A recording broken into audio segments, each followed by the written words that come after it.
नमस्कार दोस्तों, स्वागत है आपका 28 जुलाई 2023 आपकी अपनी फुल पत्ती वाली क्लास में, जिसमें चर्चा करेंगे रोज की तरह करंट अफेयर से जुड़े 10 महत्वपूर्ण सवाल जो आपकी प्रतियोगी परीक्षाओं के लिए काफी महत्वपूर्ण होने वाले हैं। दोस्तों, यदि आपने हमारे पिछले करंट अफेयर के वीडियोज नहीं देखे हैं तो वो भी आप जरूर से देखें, जिसका लिंक इस वीडियो के नीचे कमेंट सेक्शन में मिल जाएगा। दोस्तों, वीडियो के लास्ट में जो कल के 10 क्वेश्चन थे वो भी डिस्कस करने वाले हैं, इसलिए आप वीडियो को लास्ट तक जरूर देखें। वीडियो काफी इंपॉर्टेंट होने वाला है। दोस्तों, यदि आप चैनल पर नए हैं तो प्लीज़ चैनल को सब्सक्राइब करें, वीडियो को लाइक करें और इस वीडियो को ज़्यादा से ज़्यादा अपने दोस्तों के साथ में शेयर करें। तो बिना किसी देरी के स्टार्ट करते हैं आज का पहला क्वेश्चन। पहला क्वेश्चन है, स्पेस एक्स द्वारा लॉन्च होने वाला दुनिया का सबसे बड़ा निजी संचार उपग्रह कौन सा है? तो हाल ही में स्पेस एक्स कंपनी के द्वारा दुनिया का सबसे बड़ा निजी संचार उपग्रह है वो जुपिटर 3 है जो लॉन्च किया गया है। इसे कैनेडी स्पेस सेंटर फ्लोरिडा से फाल्कन जो हैवी रॉकेट है इसके द्वारा इसको लॉन्च किया गया है। यह हाई स्पीड कनेक्टिविटी को बेहतर करने के लिए इसका विकास है जो मैक्सास टेक्नोलॉजी कंपनी के द्वारा इसका विकास किया गया है, जो कि यूएसए की कंपनी है। तो ये आपको ध्यान रखना है कि दुनिया का सबसे बड़ा निजी संचार उपग्रह है वो जुपिटर 3 है और इसे हाल ही में स्पेस एक्स के द्वारा लॉन्च किया गया है। कुछ ललन टॉप बातें और ध्यान रखेंगे। हाल ही में चंद्रयान 3 को लॉन्च किया गया है। 14 जुलाई को चंद्रयान 3 को लॉन्च किया गया था। इसको LVM-3 M4 रॉकेट से लॉन्च किया गया था, जिसे हम बाहुबली के नाम से भी जानते हैं। NVS-01 है जो नेविगेशन की सेकंड पीढ़ी का फर्स्ट उपग्रह था और इसे GSLV F12 से लॉन्च किया गया था। तो ये भी आपको ध्यान रखना है। PSLV C55 से सिंगापुर के 2 उपग्रह लॉन्च किए गए थे, जिसमें एक टेल EOS-2 था और दूसरा ल्यूमिलाइट 4 था। तो ये दोनों उपग्रह हैं जो PSLV C55 के द्वारा लॉन्च किए गए थे। PSLV C54 के द्वारा भूटान के उपग्रह लॉन्च किए गए थे। तो आपको नाम बताना है कि भूटान के कौन कौन से उपग्रह हैं जो PSLV C54 के द्वारा लॉन्च किए गए थे। दोस्तों, आगे बढ़ने से पहले मैं आपको बता दूं, इन सभी 10 क्वेश्चन की जो PDF है वो हमारे टेलीग्राम चैनल जीनेस्टॉक पर मिल जाएगी, जिसका लिंक इस वीडियो के नीचे कमेंट सेक्शन में दिया हुआ है। वहां जाकर आप ये PDF डाउनलोड कर सकते हो। दोस्तों, यदि आपको ये वीडियो पसंद आ रहा है तो प्लीज़ वीडियो को लाइक करें और यदि आपने अभी तक हमारे चैनल को सब्सक्राइब नहीं किया है तो प्लीज़ चैनल को सब्सक्राइब भी करें और इस वीडियो को ज़्यादा से ज़्यादा अपने दोस्तों के साथ में शेयर करें। आगे बढ़ते हैं। नेक्स्ट क्वेश्चन है, हाल ही में अंतर्राष्ट्रीय मैंग्रोव संरक्षण दिवस 2023 कब मनाया गया? तो हाल ही में अंतर्राष्ट्रीय मैंग्रोव संरक्षण दिवस है जो 26 जुलाई को मनाया गया है। इस दिवस को मनाने की शुरुआत है, ये साल 2015 से इस दिवस को मनाने की शुरुआत होती है। तो ये आपको ध्यान रखना है। और हाल ही में इंडियन फॉरेस्ट सर्वे की रिपोर्ट आई है जो कि 2021 की रिपोर्ट है। इसके अनुसार सर्वाधिक मैंग्रोव वनस्पति है जो पश्चिम बंगाल में पाई जाती है। सेकंड स्थान पर है जो गुजरात है, जिसमें सर्वाधिक मैंग्रोव वनस्पति पाई जाती है। और सुंदरवन डेल्टा है जो कि मैंग्रोव वनस्पति के लिए जाना जाता है, ये पश्चिम बंगाल में स्थित है। तो ये भी आपको ध्यान रखना है। कुछ ललन टॉप बातें और ध्यान रखेंगे।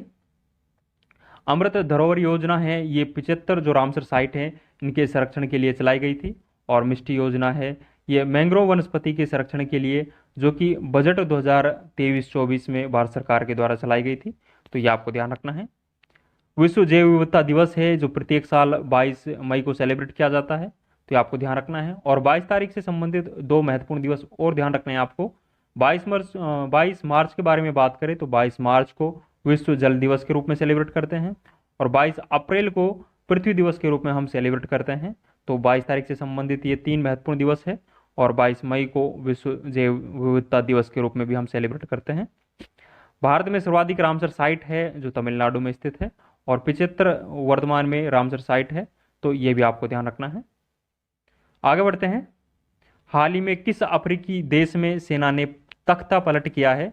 तो हाल ही में जो नाइजर देश है इसमें सेना के द्वारा तख्ता पलट कर दिया गया है। नाइजर में पहली बार लोकतांत्रिक सरकार है जो साल 2021 में बनाई गई थी।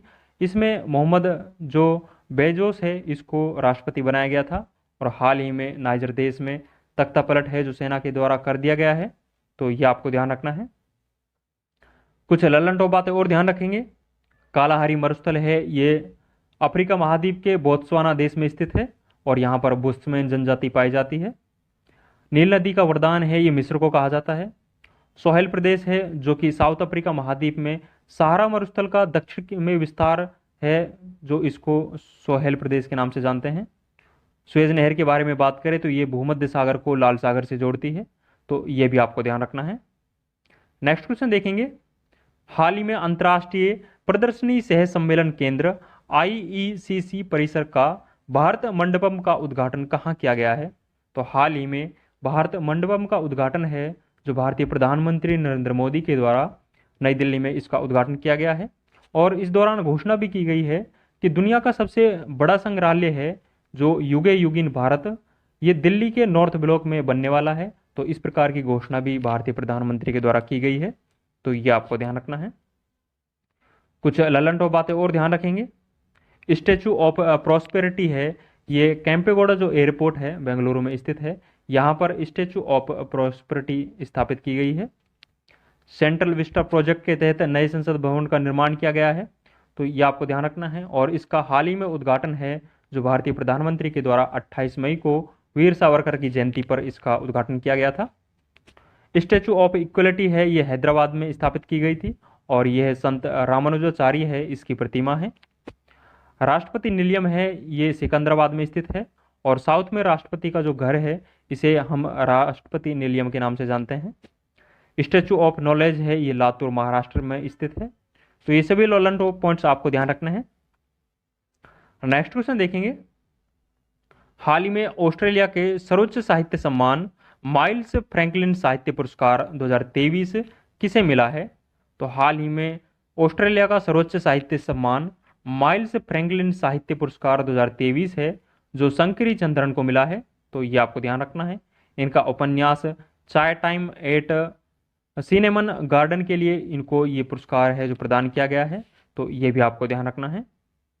कुछ ललन टॉप बातें और ध्यान रखेंगे, हिंदी भाषा में साहित्य अकादमी पुरस्कार है जो हाल ही में बद्री नारायण को प्रदान किया गया था। तोमड़ी के शब्द इनका जो उपन्यास था इनके लिए इनको साहित्य हिंदी भाषा में साहित्य अकादमी पुरस्कार है जो प्रदान किया गया था। अंतर्राष्ट्रीय बुकर पुरस्कार है जो हाल ही में जॉर्जी गोस्पिडनोव को प्रदान किया गया था। यह बुल्गारिया के रहने वाले हैं और इनके उपन्यास टाइम शेल्टर के लिए इसे अंतर्राष्ट्रीय बुकर पुरस्कार प्रदान किया गया था। और इससे पहले जो अंतर्राष्ट्रीय बुकर पुरस्कार था ये गीतांजलि श्री को प्रदान किया गया था। गीतांजलि श्री का जो उपन्यास था रेत की समाधि, तो इनके लिए इनको अंतर्राष्ट्रीय बुकर पुरस्कार प्रदान किया गया था। सरस्वती सम्मान है जो शिवशंकरी को प्रदान किया गया था। इनके उपन्यास सूर्यवंशम के लिए इनको सरस्वती सम्मान प्रदान किया गया था। व्यास सम्मान है जो हाल ही में ज्ञान चतुर्वेदी को प्रदान किया गया है। उपन्यास पागलखाना के लिए इनको व्यास सम्मान प्रदान किया गया था, तो ये पॉइंट्स भी आपको ध्यान रखना है। नेक्स्ट क्वेश्चन देखेंगे, हाल ही में चर्चा में रहा दुनिया का सबसे बड़ा परमाफ्रॉस्ट क्रेटर बटागाई का कहाँ स्थित है? तो हाल ही में चर्चा में रहा बटागाई का जो परमाफ्रॉस्ट क्रेटर है ये रूस के साइबेरिया में स्थित है, तो ये आपको ध्यान रखना है। कुछ ललन टॉप बातें और ध्यान रखते हैं, कोप 27 का आयोजन है ये मिस्र में हुआ है। मिस्र का जो शर्म अल शेख है यहाँ पर कोप 27 का आयोजन हुआ था। और कोप 28 का आयोजन है जो संयुक्त अरब अमीरात में हुआ है। कोप 27 है इसका संबंध है इसका संबंध है जो जलवायु परिवर्तन से है, जबकि कोप 15 का जो संबंध है ये जैव विविधता से है और इसका आयोजन है जो मॉन्ट्रियल कनाडा में इसका आयोजन हुआ है, तो ये भी आपको ध्यान रखना है। कोल्डेरा है, इसे क्रेटर का जो वृहद रूप होता है, मतलब क्रेटर का बड़ा रूप होता है, इसे हम कोल्डेरा के नाम से जानते हैं, तो ये आपको ध्यान रखना है। विश्व की सबसे गहरी झील के बारे में बात करें तो बैकाल झील है जो विश्व की सबसे गहरी झील है।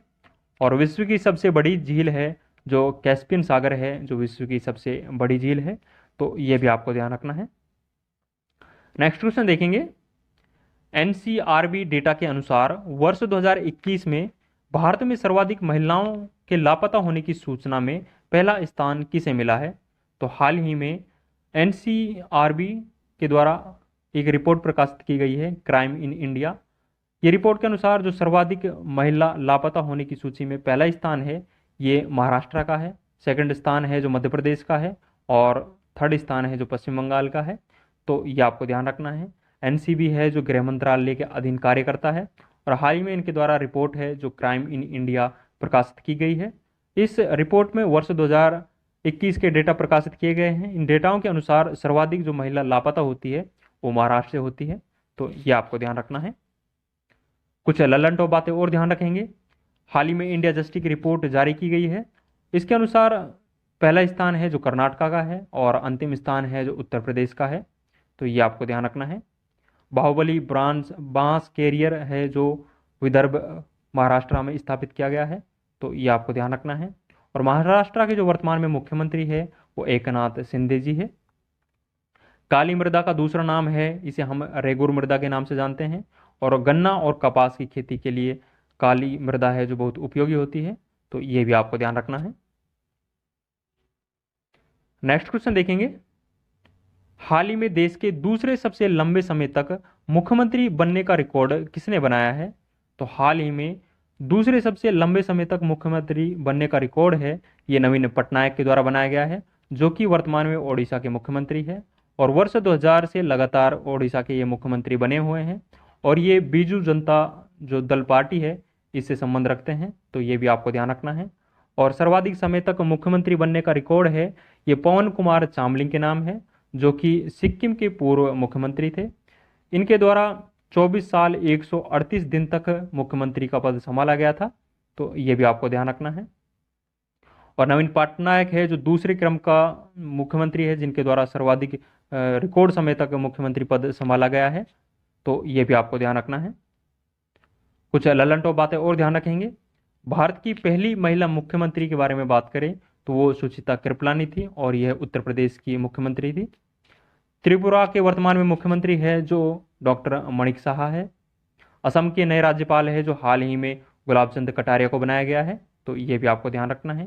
और भारत के वर्तमान उपराष्ट्रपति के बारे में बात करें तो जगदीप धनखड़ है जो भारत के वर्तमान में उपराष्ट्रपति है, तो ये भी आपको ध्यान रखना है। नेक्स्ट क्वेश्चन देखेंगे। नीति आयोग देश का पहला मत्स्य पालन अटल इनक्यूबेशन केंद्र कहाँ स्थापित करेगा? तो हाल ही में नीति आयोग के द्वारा घोषणा की गई है कि ये पहला मत्स्य पालन अटल इनक्यूबेशन केंद्र है जो केरल में स्थापित करेगा। इसको स्थापित करने के पीछे जो प्रमुख उद्देश्य है वो नीली अर्थव्यवस्था और मत्स्य पालन है उसको बढ़ावा देने के लिए इस अटल इनक्यूबेशन केंद्र का स्थापना है जो केरल में की जाएगी, तो ये आपको ध्यान रखना है। कुछ ललन टॉप बातें और ध्यान रखेंगे। पिसीकल्चर है इसे मछली पालन को बढ़ावा देने के लिए, मतलब जो मछली पालन है इसे हम पिसीकल्चर मछली पालन का अध्ययन है इसे हम पिसीकल्चर के नाम से जानते हैं। और केंचुए पालन का अध्ययन है उसे हम वर्मिकल्चर के नाम से जानते हैं। अंगूर की खेती है इसे विटिकल्चर के नाम से जानते हैं। और रेशम कीट पालन है इसे हम सेरिकल्चर के नाम से जानते हैं, तो ये भी आपको ध्यान रखना है। आज का अंतिम क्वेश्चन देखेंगे। अंतिम क्वेश्चन है, हाल ही में यूरोपीय धरती पर 2 ATP चैलेंजर खिताब जीतने वाले पहले भारतीय टेनिस खिलाड़ी कौन है? तो हाल ही में यूरोपीय धरती पर 2 ATP चैलेंजर खिताब जीतने वाले पहले टेनिस खिलाड़ी है जो सुमित नागल बने हैं। ये भारत के पहले टेनिस खिलाड़ी है जिनके द्वारा यूरोपीय धरती पर 2 ATP चैलेंजर खिताब है जो जीते गए हैं। सुमित नागल है, इनका संबंध है जो टेनिस खेल से है। इनके द्वारा हाल ही में टाम्परे ओपन जीता गया है जो कि फिनलैंड में आयोजित होता है, और रोम ओपन है जो इनके द्वारा जीता गया है। तो ये 2 OTP चैलेंजर खिताब है इनके द्वारा हाल ही में जीते गए हैं और इस तरह के खिताब जीतने वाले ये पहले भारतीय टेनिस खिलाड़ी बने हैं, तो ये आपको ध्यान रखना है। कुछ ललन टॉप बातें और ध्यान रखेंगे। हाल ही में मलेशिया मास्टर्स का खिताब है जो एच प्रणय के द्वारा जीता गया है। इंडोनेशिया ओपन, स्विस ओपन और कोरिया ओपन का जो खिताब है यह हाल ही में सात्विक और चिराग की जोड़ी के द्वारा जीता गया है। कनाडा ओपन का खिताब है ये लक्ष्य सेन के द्वारा जीता गया है। और हाल ही में ऑर्लियंस ओपन का जो खिताब है ये प्रियांशु राजावत के द्वारा जीता गया है। सॉरी, ये सारे के सारे जितने भी ओपन्स और मास्टर्स है, ये जितने भी टूर्नामेंट्स है, ये इन सभी का संबंध है जो बैडमिंटन से है, तो ये आपको ध्यान रखना है। दोस्तों ये 10 इंपॉर्टेंट आज के हमने डिस्कस किए हैं। कल के 10 क्वेश्चन से एक बार और उनका क्विक रिवीजन कर लेते हैं। तो कल का पहला क्वेश्चन था, हाल ही में प्रारंभ हुए बहुपक्षीय सैन्य अभ्यास टेलिस्मैन सेबर का मेजबान देश कौन सा है? तो बहुपक्षीय सैन्य अभ्यास टेलिस्मैन सेबर का जो मेजबान देश था वो ऑस्ट्रेलिया था, तो ये आपको ध्यान रखना है। नेक्स्ट क्वेश्चन है, हाल ही में चीन के केंद्रीय बैंक का गवर्नर किसे नियुक्त किया गया है? तो हाल ही में जो चीन का केंद्रीय बैंक का गवर्नर है ये पेन गोंग सैन को नियुक्त किया गया था, तो ये आपको ध्यान रखना है। नेक्स्ट क्वेश्चन है, हाल ही में WHO ने MERS-CoV वायरस से संक्रमित व्यक्ति की पुष्टि कहाँ की है? तो MERS-CoV वायरस से संक्रमित व्यक्ति की पुष्टि है जो WHO के द्वारा अबू धाबी UAE के अंदर की गई है, तो ये आपको ध्यान रखना है। नेक्स्ट क्वेश्चन है, हाल ही में किस देश ने द्वितीय विश्व युद्ध में भारतीय सेनाओं के योगदान के सम्मान में वीसी यशवंत घाडगे सुंडियाल मेमोरियल का उद्घाटन किया है? तो ये वीसी यशवंत घाडगे सुंडियाल मेमोरियल का उद्घाटन है, ये इटली में किया गया है। नेक्स्ट क्वेश्चन है, ACC man emerging teams Asia cup 2023 की विजेता टीम कौन सी है? तो हाल ही में ACC मैंस एशिया कप को पाकिस्तान के द्वारा जीत लिया गया है और भारत है जो इसमें उपविजेता रहा है, तो ये आपको ध्यान रखना है। नेक्स्ट क्वेश्चन है, जुलाई 2023 में CERT इन ने किस रैनसमवेयर के हमलों की चेतावनी जारी की है? तो अकीरा के हमलों की चेतावनी है जो CERT इनके द्वारा जारी की गई है। नेक्स्ट क्वेश्चन है, हाल ही में सेमिकॉन इंडिया 2023 प्रदर्शनी का उद्घाटन कहाँ किया गया है? तो सेमिकॉन इंडिया प्रदर्शनी का उद्घाटन है जो गांधीनगर गुजरात में किया गया है। नेक्स्ट क्वेश्चन है, हाल ही में G20 पर्यावरण और जलवायु स्थिरता कार्य समूह की चौथी बैठक कहाँ प्रारंभ हुई है? तो ये हाल ही में जो G20 पर्यावरण और जलवायु स्थिरता कार्य समूह की जो चौथी बैठक है ये चेन्नई में इस हाल ही में प्रारंभ हुई है। नेक्स्ट क्वेश्चन है, 24वां कारगिल विजय दिवस कब मनाया गया? तो हाल ही में जो 24वां कारगिल विजय दिवस है ये 26 जुलाई को मनाया गया है। नेक्स्ट क्वेश्चन है, किस राज्य ने CISF की तर्ज पर औद्योगिक सुरक्षा बल गठित किया है? तो हाल ही में CISF की तर्ज पर औद्योगिक सुरक्षा बल है ये राजस्थान राज्य के द्वारा गठित किया गया है। तो ये सभी 10 क्वेश्चंस भी आपको ध्यान रखने हैं। दोस्तों आज के 10 इंपॉर्टेंट क्वेश्चंस हमने डिस्कस किए हैं जो कि आपकी परीक्षाओं की दृष्टि से काफ़ी इंपॉर्टेंट है। आज के सभी 10 क्वेश्चंस की जो PDF है वो हमारे टेलीग्राम चैनल जीने स्टॉक पर मिल जाएगी, जिसका लिंक इस वीडियो के नीचे कमेंट सेक्शन में दिया हुआ है, वहाँ जाकर आप ये PDF डाउनलोड कर सकते हो। दोस्तों यदि आपको ये वीडियो पसंद आया है तो प्लीज़ वीडियो को लाइक करें, और यदि आपने अभी तक हमारे चैनल को सब्सक्राइब नहीं किया है तो प्लीज़ चैनल को सब्सक्राइब भी करें और इस वीडियो को ज़्यादा से ज़्यादा अपने दोस्तों के साथ में शेयर करें।